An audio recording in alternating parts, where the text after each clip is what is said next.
et bienvenue à tous sur Football pour un débrief exhaustif de la saison de l'Olympique Lyonnais. À l'issue de ces 38 journées de Ligue 1, l'OL a finalement échoué piteusement au pied du podium, malgré un total de points très honorable, il n'a décroché qu'une qualification en Europa League pour la saison à venir. Alors, comment on va procéder ? Comme pour la vidéo de débrief de mi-saison, parue début janvier, en deux grands axes.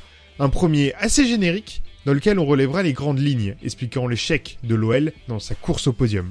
Et puis un second bien plus ciblé, avec des focus sur 6 joueurs, choisis par nos soins. Les tops, les flops, les déceptions et les surprises, chacun des joueurs sélectionnés aura droit à sa critique. Pour être les plus objectifs possibles, on se basera sur les moyennes des notes qu'on a attribuées aux joueurs tout au long de la saison avec l'équipe Football.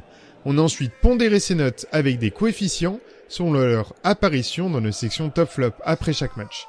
Vous pouvez d'ailleurs retrouver l'intégralité des débriefs Football sur notre compte Twitter qui s'affiche à l'écran. Commençons donc par résumer cette saison de Ligue 1 2020-2021. Après la parenthèse enchantée du Final 8, le redémarrage des Lyonnais a tout d'abord été vraiment poussif. Hormis une victoire facile contre Dijon, à l'occasion de la première journée, l'OL s'est très vite mis à patauger face à des adversaires pourtant largement à sa portée. Bordeaux, Montpellier, Nîmes, Lorient ou encore Marseille, tant de points bêtement perdus en route. L'Olympico étant sans doute le point d'orgue de l'incapacité lyonnaise à ramener des victoires, même avec un OM réduit à 10 pendant plus de 70 minutes. Selon Rudy Garcia, c'était à cause de la charge mentale que faisait peser la fin du mercato d'été sur le groupe lyonnais. Et avait-il vraiment tort ? Car en effet, c'est à la fin de ce mercato que l'OL a fini par retrouver le chemin de la victoire, avec un Rudy Garcia qui a rapidement trouvé une recette intéressante en incorporant à son effectif un Lucas Paqueta fraîchement débarqué de l'AC Milan. Qui aurait alors pu se douter que l'embellie allait en fait se transformer en une série d'invincibilité record de 16 matchs jusqu'à la mi-janvier. Résultat mis à part, même le contenu était au rendez-vous, l'OL affichant un visage offensif et conquérant, récompensé par d'éclatants succès. Monaco, Reims, Paris, Nice ou Nantes, personne n'a pu résister au surprenant trio offensif lyonnais. L'équipe a même obtenu le statut honorifique de champion d'automne et semblait alors sur une lancée inarrêtable en direction du titre de champion de France. Mais ces belles perspectives se sont vite obscurcies après une première défaite à Metz mettant fin à la série d'invincibilité lyonnaise. Bien moins fringant dans le jeu, les Gaunes se sont retrouvés sans solution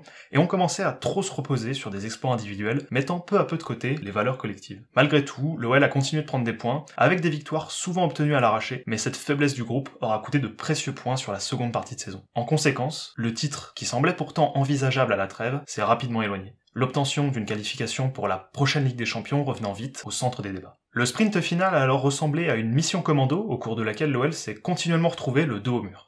À partir de là, plus de choix possible. Il fallait tout gagner et espérer que ses adversaires abandonnent des points en cours de route. Cependant, ce sont lors des confrontations directes que l'OL a perdu le plus gros, avec notamment la défaite catastrophique contre Lille, et malgré la victoire inespérée en terres monégasques. Et pourtant, ce n'est que lors de l'ultime journée de championnat contre Nice que la sentence est tombée pour des Lyonnais finalement bien trop irréguliers. L'OL ne jouera que l'Europa League la saison prochaine, une débâcle qui trouve sans doute en partie réponse dans l'environnement délétère autour du club.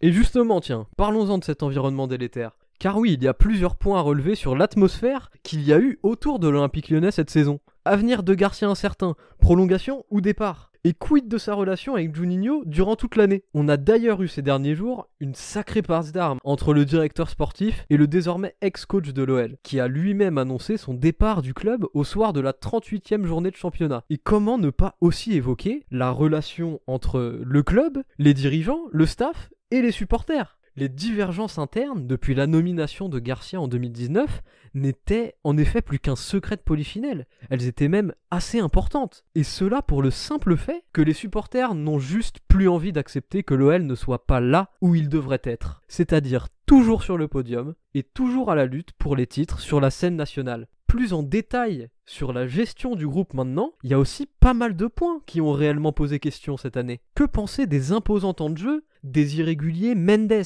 Kadewere, Toko Ekambi, Cornet ou encore Dubois? Ils totalisent à eux seuls tout de même 2492 minutes en moyenne chacun, soit presque 28 matchs complets. C'est tout simplement énorme. Et que penser en regard de ces énormes temps de jeu, justement, de ceux de Jean Lucas, de Bruno Guimaraes, de Maxence Cacré, de Melvin Barr ou encore de Ryan Cherki? Cette gestion de groupe, pour le moins étonnante, n'a certainement pas dû contribuer à instaurer une bonne dynamique dans le vestiaire, alors ça c'est sûr. Et enfin, que serait un débrief de la saison de Ligue 1 sans évoquer le résultat final du club ? 4e.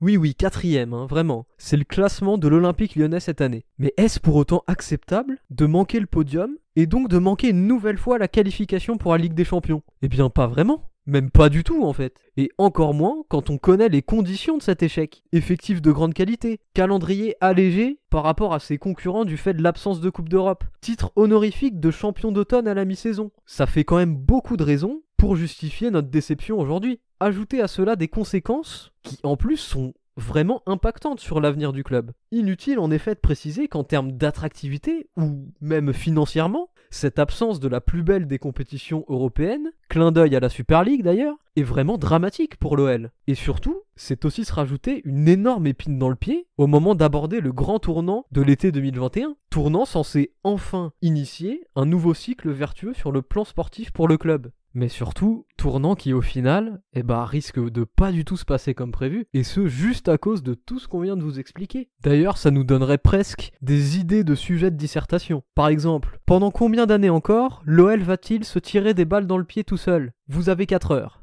Petite pause dans les notations de joueurs pour vous dire que si le contenu vous plaît, n'hésitez pas à laisser votre meilleur pouce bleu et à rejoindre la Team Football en vous abonnant à notre chaîne. Ça coûte rien, mais c'est vraiment super important pour nous.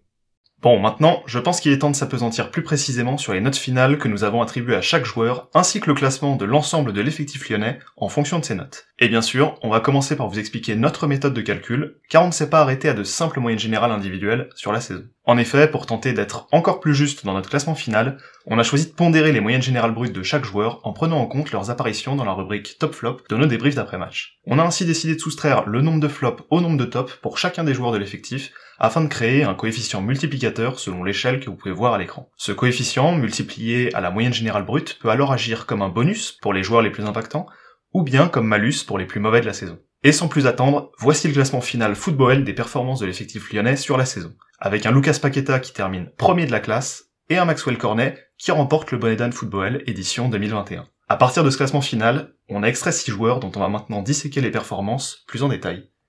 Et on commence sans plus tarder avec le latéral droit de l'OL, Léo Dubois, qui termine à l'avant-dernière place du classement. Quel dommage pour lui. Il passe juste à côté de la fameuse distinction du Bonnet d'Anne Football. Une nouvelle saison bien ratée pour l'international français qui, pourtant, va disputer l'Euro. Non, vous ne rêvez pas. Alors, encore heureux qu'il soit si peu endurant. Cela permet d'éviter de le voir offensivement inefficace et défensivement inefficient pendant 90 minutes.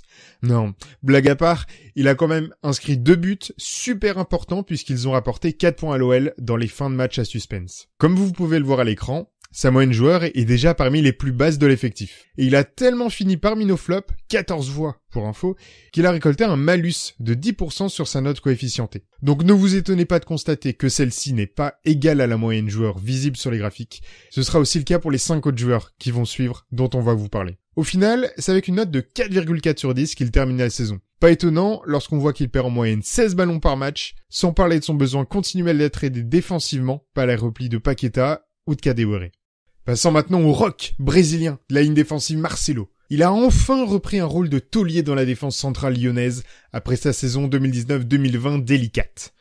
Globalement très régulier, Marcelo a tenu la baraque cette année en apparaissant 8 fois parmi nos tops. Il obtient tout naturellement une très belle note coefficientée de 6,7 sur 10. Sa qualité de tête n'est plus à démontrer avec 3 buts cette saison et un taux monstrueux de duels aériens remportés à hauteur de 70% qui ont été précieux pour l'OL. C'est au final une bonne surprise de l'avoir aussi performant, tellement il finit dans le premier quart du classement football. Ses performances ont même réussi à masquer en partie sa lenteur qui n'est pourtant un secret pour personne, tout en dévoilant une qualité de jeu long sortie de nulle part. Pour l'ensemble de son œuvre, Marcelo a obtenu une extension de contrat de 2 ans, bien méritée. Regardons plus à gauche avec un autre joueur qui lui ne mérite pas de prolongation de contrat, Maxwell Cornet. Il est le grand lauréat du Bonnet d'Anne Football édition 2021. Bravo à lui.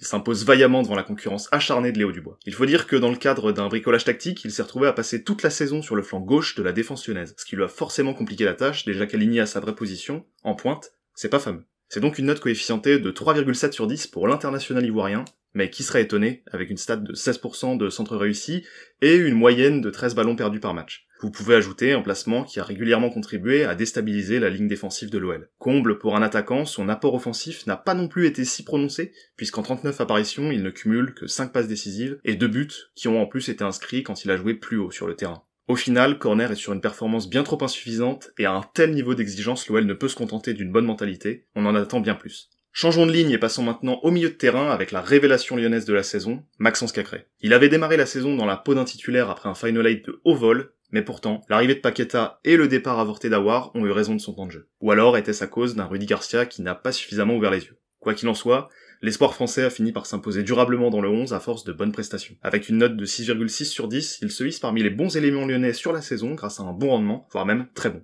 Jetez par exemple un œil à son nombre d'actions de pressing par match, il en effectue 30 en moyenne, soit quasiment le double du score moyen pour un milieu de Ligue 1, ça, c'est le petit côté N'Golo Kanté de Maxence Cacré. Et avec ballon, il a pu nous régaler de sa capacité à orienter le jeu vers l'avant par de très belles passes progressives et un contrôle de balle hors pair. Et ça, c'est son petit côté Iniesta. On espère qu'il poursuivra son ascension vers les sommets la saison prochaine.